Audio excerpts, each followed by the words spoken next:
గురువుగారు, ఆలయం ముంగిట భారీ రాజగోపురాల్ని ఎందుకు ఏర్పాటు చేస్తారు? అందులో ఆంతర్యం ఏమిటి? ఈ రాజగోపురాలకి ఎలాంటి శక్తి ఉంటుంది? ఆకర్షించే శక్తి ఉంటుంది, వశీకరణ శక్తి ఉంటుంది. అందుకే దీనిని రాజగోపురం అన్నారు. ఆలయంలోనికి అందరూ ప్రవేశించకూడదు. ఇది శుద్ధి, దేహశుద్ధి, మనశ్శుద్ధి, సంకల్ప శుద్ధి, వాక్కు శుద్ధి, ఆచార శుద్ధి అనే 5 విధాలుగా ఉండే శుద్ధి క్రమాలను అనుసరించి పాటించిన వారు ఆలయంలోనికి ప్రవేశించాలి. శుద్ధి లేనటువంటి జీవితం కలవారు దైవ దర్శనాన్ని రాజగోపుర దర్శనం ద్వారా చేసుకోగలుగుతారు. రాజగోపురం ఆలయంలోనికి ప్రవేశార్హత లేనటువంటి పక్షులకు, పశు సంప్రదాయాలకు, ఇతర జీవగణాలకు ఆధారం అవుతుంది. ఇది మొదటి నియమం. రెండవది, ఆలయంలోనికి వెళ్ళేటటువంటి వారు రాజగోపురం చూచి మనస్సులో దైవాన్ని స్మరించుకోవడంతో ఛాయారూపంలో ఆ దైవం మన మనస్సులో స్థిరమవుతుంది. ఆలయంలోనికి వెళుతున్నాం అన్న భావన ప్రారంభమవుతుంది. శరీరం మీద స్పృహ కోల్పోతాం మనం ఆ క్షణం నుంచే. శరీరం మీద జిజ్ఞాస తొలగిపోతుంది ఆ నిమిషం నుంచే. రాజగోపురం దాటి ఆలయం లోనికి ప్రవేశించే తరుణంలో మహదాస్థాన మంటపం అనే 2వ ప్రాకారం మొదలవుతుంది.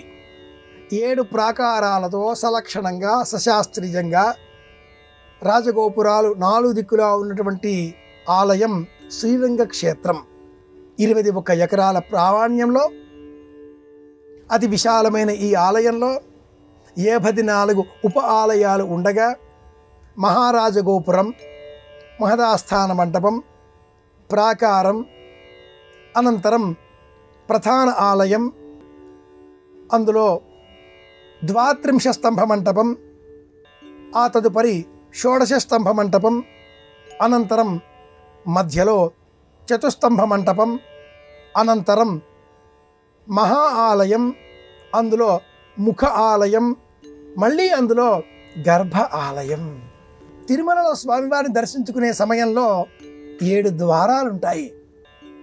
మనకు తెలియకుండానే 4 ద్వారాలు దాటి బంగారు వాకిలి అనంతరం వచ్చే ఆ 3వ ద్వారం దగ్గర నిలుచుని స్వామివారిని దర్శనం చేసుకుని బయటికి వచ్చేస్తాం. ఆ మిగిలిన 3 మన ఈ జన్మకు సంబంధించినవి. పూర్వజన్మ, వర్తమాన జన్మ, భవిష్యత్ జన్మ 3 కాలాలకు సంబంధించినవి. ఆగామి, సంచితము, ప్రారబ్ధము 3 విధాలుగా ఉండే కర్మలకు సంబంధించినవి. వీటిని తొలగించేటటువంటి శక్తి రాజగోపురానికి ఉంది. ఆలయం దాకా వెళ్ళక్కర్లేదు. ఆలయంలో ఉండే పరమేశ్వర దర్శనం కూడా అవసరం లేదు. ఎలా ఉన్నామో అలా ఆ గోపురాన్ని చూస్తే చాలు మనకు కైవల్యం సిద్ధిస్తుంది. శ్రీశైల శిఖరం దృష్ట్యా పునర్జన్మ న విద్యతే అనే వాక్యం మనం వింటే శ్రీశైల క్షేత్రంలో ఉండే సమస్త ప్రాణులు, మనుషులు, వ్యక్తులు, వ్యాపారులు అందరికీ కూడా ప్రతిరోజు గోపురం కనిపిస్తుంది.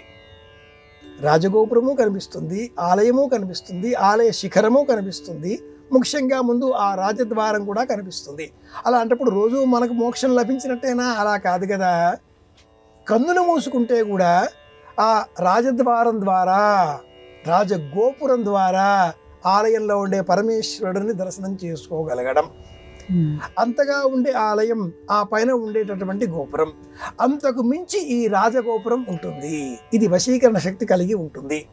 సమస్త వ్యాధులను తొలగించేటటువంటి శక్తి ఈ గోపురానికి ఉంది. పూర్వకాలం ఆగమ నియమాలకు అనుకూలంగా ఆలయం చుట్టూరా ఉండే బాహ్య వలయంలో 4 దిక్కుల ఈ రాజగోపురాలను నిర్మించేటటువంటి వారు.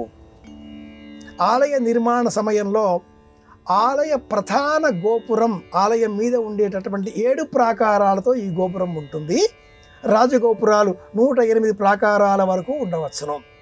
7 అంతస్తులతో మాత్రమే ఆలయం మీద ఉండేటటువంటి ఆ ప్రధాన గోపురం ఉండాలి అంటూ విమానార్చన కల్పం అనే ఆగమ శాస్త్రం వివరిస్తుంది. ఈ ఆలయం మీద ఉండే ఈ గోపురపు నీడ మన గృహాల మీద పడకూడదు.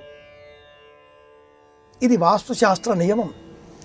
సూర్యోదయ సూర్యాస్తమయాల మధ్యకాలంలో ఈ ప్రధాన ఆలయం మీద ఉండే గోపురం ఎంత మేరకు వాలుతుందో నీడ అంత మేరకు ఆలయ పరిధిగా నిర్ణయించిన అనంతరం అక్కడ గోడ కట్టి ఆ గోడలో అంతర్భాగంగా 4 దిక్కులా కూడా ఈ రాజగోపురాలను నిర్మించేటటువంటి వారు.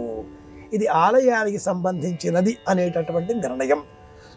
దూర తీరాలకు కూడా ఏ విధంగానైతే సముద్రంలో ప్రయాణించేటటువంటి ఓడకు ఆ ఒడ్డున ఉండేటటువంటి లైట్ హౌస్ మార్గం చూపిస్తుందో అలాగే ఈ రాజగోపురం దారి తప్పిన యాత్రికులకు, నాస్తికులకు ఇక్కడ దైవం ఉన్నది అంటూ చూపిస్తుంది.